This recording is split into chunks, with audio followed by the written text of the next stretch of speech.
Alright guys, so this is now part 3 of the build for my crypto rig.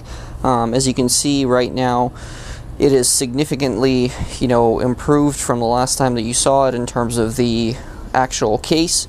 As of right now, I feel like since this took about 6 hours of total build time up to this point, which I think is kind of a ridiculous amount of time, the amount of welding and metalworking really just wasn't worth it, so that's kind of a lesson learned here. In terms of repeatability, this case would just take forever to build if I were to do it again.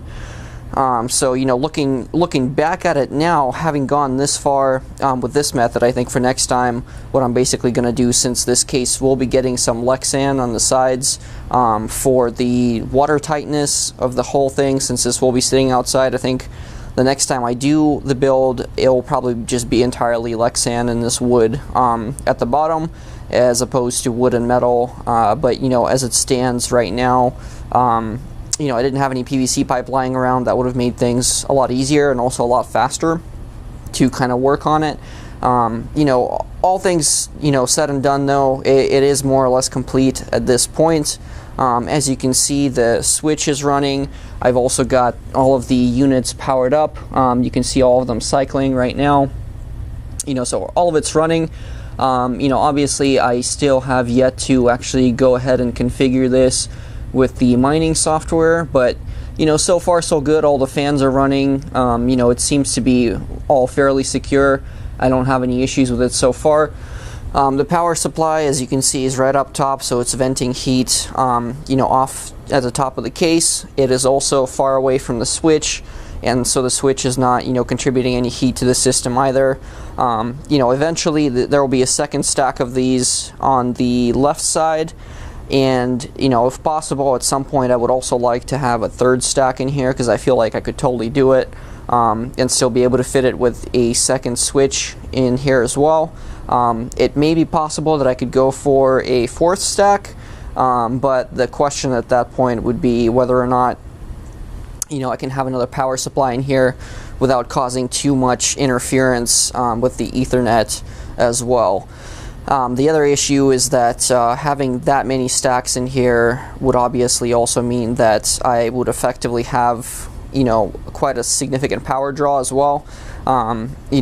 With just the 10 units in here right now, I'm looking at a total of 300 watts, so going up to a total of 4 stacks. Well, you do the math, it's close to 1200 watts there. It's quite a bit of wattage, and certainly having that much of a power draw would take quite a bit of electricity. But given where this is going to be sitting at, and given the free electricity we'll have there, it may prove to be worthwhile. It just depends on how well this thing ultimately does with the coins that we're going to be mining in the beginning. So far this is the build. I'm going to keep updating you guys on all the final components that kind of go into this thing. Right now, like I said, the final sort of piece of this puzzle is going to be the lexan that goes all around this.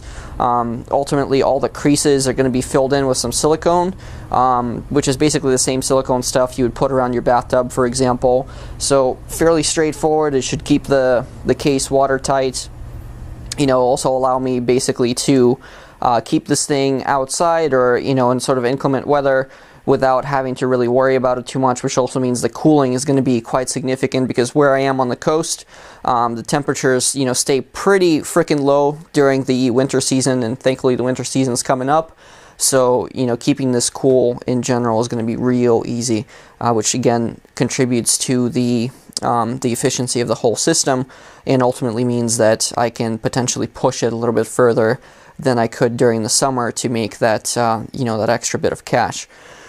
With this said, I definitely feel like there's some improvements in terms of cabling that can be done, but you live, you learn, and this being my first kind of custom case build for this kind of thing, I did what I could, and ultimately there's definitely ways to improve this for later on, and I've already got a number of improvements to this thing in mind right now.